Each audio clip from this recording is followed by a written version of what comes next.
They called it Morehead, but in the summer of 1885, it was closer to a battlefield than a town. Gun smoke hung over Main Street. Windows were boarded, families slept with rifles across their laps, and everyone, from shopkeepers to schoolchildren, knew one name: Tolliver. Craig Tolliver ran Rowan County like a warlord. If you crossed him, you didn't get a warning. You got a funeral. Men were shot down in daylight. Judges were ambushed on horseback. Houses were burned out of pure spite. And every killing demanded another killing in return. It wasn't justice. It wasn't politics. It was a blood oath. A feud so violent the governor finally sent the Kentucky State Guard to shut it down. Most Kentuckians today barely know the story, but the ghosts of Rowan County remember. This is Kentucky Bloodlines, Season 4 of Deadly Turths, and I'm Becca.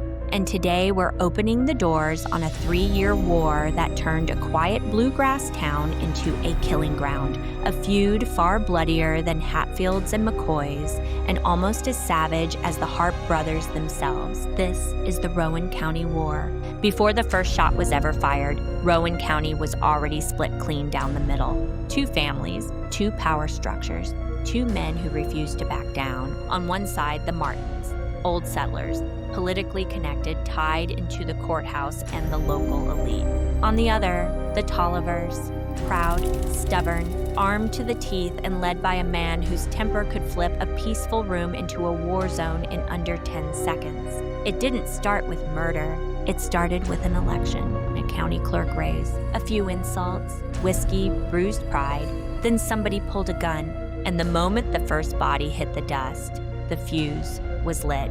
For the next 3 years, Rowan County would be ruled not by law, but by fear, and by whichever family had the most men ready to kill on their behalf. This wasn't the frontier, this was Kentucky, and the state was about to learn just how quickly a political disagreement could turn into a full-blown war. It happened on Election Day, 1884. The courthouse yard was packed. Farmers, laborers, town men, all crowding around the ballot box while the Martins and the Tollivers circled each other like wolves waiting for a stumble. Words were exchanged. Whiskey sloshed. Somebody laughed at the wrong time, and then the match hit the powder. A gunshot snapped through the crowd. Men dove. Women screamed. Horses reared. When the smoke cleared, Solomon Bradley, a Martin supporter, lay bleeding out in the dirt. He didn't stand a chance. The Tolliver men were already fanning out, hands on gun belts, daring anybody to say who fired first. The Martins claimed it was murder. The Tollivers called it self-defense. But the truth didn't matter anymore. A line had been crossed. Bradley's death wasn't a single act of violence. It was an invitation, and both families accepted it. That night, armed riders moved through Morehead like shadows hunting shadows. Doors were kicked in. Men were dragged onto porches and beaten. Threats turned into promises. By sunrise, Rowan County wasn't a county. It was a battlefield waiting for its next shot. Craig Tolliver didn't become a leader because people respected him. He became a leader because people feared him. After Solomon Bradley's killing, Rowan County was cracking apart. Deputies wouldn't patrol. Judges were intimidated. Witnesses suddenly forgot everything they saw. That vacuum, that silence, was exactly where Craig thrived. Craig was the kind of man who walked into a room and everyone stopped breathing for a second. Thick-shouldered, quick-tempered. A fighter first, a thinker never. But he had one thing that mattered more than brains. Loyal men with loaded guns. Brothers, cousins, hired muscle. Half the Tolliver clan acted like Craig was the sheriff, judge, and executioner rolled into one. By early 1885, he made his move. He didn't sneak into power. He took it. Craig Tolliver set up headquarters at the American Hotel in downtown Morehead. From that vantage point, he controlled everything that mattered. The road to the courthouse, the businesses, the flow of money, who came and who left the county alive. Merchants paid him to keep the peace. Citizens kept quiet to stay breathing. And anyone who so much as nodded toward the Martins risked catching a bullet under their ribs. Morehead began operating on Craig time. Craig rules, Craig justice. Local officials complained to Frankfort, but letters can't stop a man who settles disputes with a shotgun. And with every week he remained unchallenged, the feud metastasized. More shootings, more bodies, more men choosing sides because neutrality had become a death sentence. Craig Tolliver was no Harp brother. He wasn't a drifter or a bandit. He was worse. He was a man with a home, an army, and a town too terrified to fight him. And he wasn't anywhere near finished. Once Craig Tolliver had the American Hotel locked down, the killing didn't slow. It accelerated. The Martins knew they were losing ground. So they did what every desperate clan does when cornered. They struck first and struck ugly. A Martin rider spotted 2 Tolliver men crossing a narrow footbridge at Triplet Creek. No cover, no witnesses, just 2 men on horseback with their rifles slung low.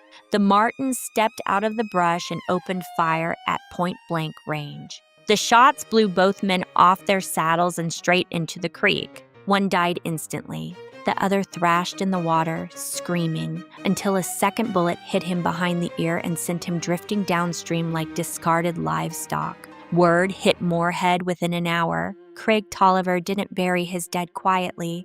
He gathered a dozen men, saddled up, and rode into the night with murder in his jaw. Their target was Hiram Martin, a key player, loudmouth, and cousin to half the Martin clan. The Tollivers found him drinking at a general store with 2 hired guards. The moment Hiram stepped out onto the porch, Craig gave the order. The air exploded, windows shattered, barrels splintered, gunfire rolled across the valley like thunder tearing open the sky. Hiram staggered back, hands clutching his stomach, intestines slipping out between his fingers. His guards tried to drag him to cover, but Craig walked straight toward them, firing every step. When Craig reached the porch, Hiram was on his knees, choking on blood. Craig put the barrel under his chin and pulled the trigger. The bullet blew out the back of his skull and painted the store wall red. There was no message left behind. The message was the body. From that moment, the feud turned feral. A Martin sympathizer was gunned down feeding his horses. A Tolliver cousin was found stabbed to death in a churchyard, throat opened ear to ear. A deputy trying to stay neutral caught a stray bullet to the spine and died screaming in the street. One family home burned with 2 men still inside. Charred remains were shoveled out at dawn. Rowan County became a place where men slept with their boots on and women learned to tell the difference between rifle shots and pistol fire without flinching. People didn't ask who died. They asked what side they were on, and every body added fuel to Craig Tolliver's rage. Morehead wasn't just a town anymore. It was a war that fed on blood. By 1887, the streets of Morehead had the same rhythm as a battlefield. Men walked fast. Women kept their heads down. Children knew to drop flat when they heard a crack echo through the holler. But what happened next didn't echo. It detonated. Sheriff James Hogg was one of the few men left willing to stand up to Craig Tolliver. He wasn't a saint, but he carried his badge like a promise. The law still meant something in Rowan County. Craig took that personally. On a blistering July afternoon, Sheriff Hogg stepped out of the courthouse, wiping sweat from his face, headed toward his horse, tied at the hitching post. He barely made it 5 steps. A shot rang out from the roofline. Hogg jerked forward, the bullet tearing through his spine and collapsing him to the ground. Before he could crawl, before he even understood he'd been hit, Craig's men stepped out from behind the hotel, rifles raised. No mass, no warnings. They fired in a line. The bullets tore into Hogg's back, chest, and legs until the dirt under him turned black and slick. Witnesses said the sheriff tried to raise his head, one last attempt at dignity. But a final round blew out his jaw and dropped him for good. And Craig Tolliver? He stood in the doorway, arms crossed, watching it happen like a man enjoying a bonfire. People screamed, store owners slammed doors. A woman fainted, but nobody intervened. Nobody rushed forward. Because in Morehead, stepping toward a dying man was a good way to join him. Hogg's body lay in the road for nearly an hour. Not because people didn't care, but because nobody wanted to be the next target. Rumors spread instantly. Craig owns the county. The law is dead. Morehead belongs to the Tollivers now. Funeral bells tolled before sunset, and in Frankfurt, the governor's desk filled with letters, telegrams, and desperate pleas from Rowan County citizens begging for intervention. Most of them were anonymous because signing your name under Craig Tolliver's reign was a death wish. But the message was clear. If the state didn't act soon, Rowan County would burn. The governor read the sheriff's autopsy report. 9 gunshot wounds, some fired while Hogg was already face down. That was the line. He summoned the Kentucky State Guard, every available man, full deployment. Their orders were simple. March on Morehead, in the feud, arrest Craig Tolliver, dead or alive. And for the first time in 3 years, Rowan County felt a shift in the air. Craig Tolliver wasn't just fighting the Martins anymore. He was about to fight the entire damn state. The Kentucky State Guard marched into Rowan County at dawn, bayonets fixed, boots pounding the dirt road in a slow, unified thunder that no one in Morehead had heard in years. This wasn't symbolic. This was war coming to your doorstep. Citizens lined the streets, too scared to cheer, too relieved to speak. Women pulled their children indoors. Store owners shuttered their windows. The Martins quietly took positions, waiting to see if the state soldiers could do what they couldn't, stop Craig Tolliver. Inside the American Hotel, Craig wasn't panicked. He was loading ammunition. The Tolliver men barricaded doors, pulled mattresses against windows, and stacked crates into makeshift firing positions. The air inside smelled like sweat, pine boards, and gun oil. Craig walked the hallways like a general checking his fortress, passing out orders with that cold, steady voice that made his men shake and obey. The hotel wasn't just his hideout. It was his castle. He wasn't leaving alive, and he wasn't planning to die alone. The guards surrounded the hotel in a semicircle, rifles raised, waiting for the command. A young lieutenant stepped forward and shouted for Craig Tolliver to surrender. Silence. Then a single rifle cracked from the third-floor window, the bullet whistling past the lieutenant's head and burying into the dirt behind him. That was Craig's answer. The officer dropped his hand. The guard opened fire. The hotel walls shook under the hail of bullets. Glass exploded outward. Shutters flew off their hinges. Wood splintered like bone. Inside, the Tolliver men returned fire from upstairs windows, every blast sending muzzle flashes through the smoke-filled room. One soldier fell to the ground, groaning and clutching his thigh. Another took a grazing shot across the cheek, blood streaking down his collar. But the State Guard kept advancing. Bullets punched through the hotel's siding, smashing lamps, ripping through bed frames, embedding themselves into the staircase. Men inside screamed as splinters carved into their faces. One Tolliver cousin took a round to the shoulder that knocked him off his feet and sent his rifle clattering across the floorboards. Craig never flinched. He kept yelling, "Hold your ground! Aim low! Make 'em pay!" After 30 minutes of nonstop gunfire, the guard brought up axes. Soldiers hacked at the front door, slamming steel into wood again and again until the hinges buckled and the barricade fractured. The moment the door crashed inward, Tolliver men on the stairs unleashed a shotgun blast down the entrance hallway. One soldier went down instantly, throat torn open, and another fell backward as buckshot tore through his coat. But the guards surged forward anyway, stepping over their wounded, firing upward into the darkened stairwell. Lead rain poured both directions. The hotel echoed with screams and ricochets. A Tolliver man tumbled down the stairs, dead before he hit the bottom. Another tried to run for the kitchen door, but caught a bullet between the shoulder blades and sprawled across the dining room table. Upstairs, Craig roared over the chaos. "To the back rooms! Hold the second floor!" Craig retreated with his last handful of loyal men to the rear of the second floor. A narrow hallway lit only by smoke and muzzle flashes. He knew the guard was closing in. He fired until his rifle clicked empty, then drew his revolver. Footsteps thundered up the stairs.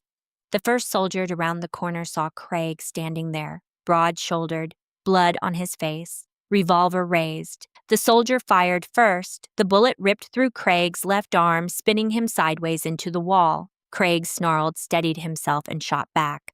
His round punched into the soldier's chest, dropping him instantly. But the guard was done playing games. 3 soldiers advanced at once. They opened fire together. Craig Tolliver jerked back, slammed against the wall, and slid down it, leaving a wide red smear.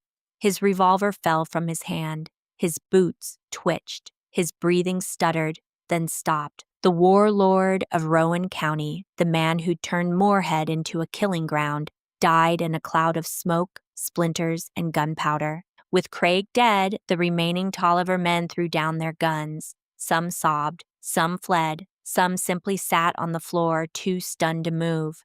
The guards swept through room by room, bodies everywhere, blood pooling through floorboards. Broken furniture, smashed lanterns, shattered windows.